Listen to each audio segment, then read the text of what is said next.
এরপর যেটা দেখাবো এটা হচ্ছে মার্কেটে একটা হট প্রোডাক্ট ভাই। কি প্রোডাক্ট ভাই? এটা হচ্ছে 840 Z9 যেটা কিনা আরবিএল এ চলে আসছে, বুঝতেছেন? তাও কিনা কোয়ান্টিটি দেখেন, এই যে কয়টা কোয়ান্টিটি দেখেন, জাস্ট এখানে কোয়ান্টিটি ভরা, মানে কত পিস লাগবে, কার কত, হোলসেল যদি নেন হোলসেলও দিব আমরা, হোলসেলও দিব।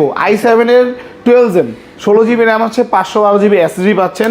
এটা কিন্তু ভাই 1920/1200, আর ভেজেলটাও কিন্তু ভেজেলটা একদম ন্যারো ভেজেলের। আর এগুলাতে কিন্তু ভাই নতুন একটা প্রসেসর দেওয়া আছে, ইভো সার্টিফাইড এর নতুন প্রসেসর কিন্তু। আচ্ছা, এটা নতুন প্রসেসর দেওয়া আছে, একদম ফ্রেশ কন্ডিশনে। এই প্রোডাক্টটা আমাদের কাছে পাবেন মাত্র 58,500 টাকা। 58,500 টাকায় i7 এর 12 জেন পাবেন। আচ্ছা, যেটা মার্কেটে এখন i5 এর 12 জেন চলতেছে হচ্ছে 57-58 করে, সেখানে আমি i7 দিচ্ছি 58,000 টাকা। এইটা 10 জেনারেশনের আছে? হ্যাঁ অবশ্যই, এটা 10 জেনের আমাদের কাছে G7টা আছে। G7টা, হ্যাঁ G7টাও হবে, এই যে G7টা। এটা হচ্ছে 840 G7 Core i5 ডে 10 জেন 16 জিবি র্যাম আছে, 256 জিবি স্টোরেজ, একদম ফ্রেশ কন্ডিশনের। প্রোডাক্টের প্রাইস রেখেছি মাত্র 37,000 টাকা। 37,000 টাকা। 37,000 টাকা। ওকে,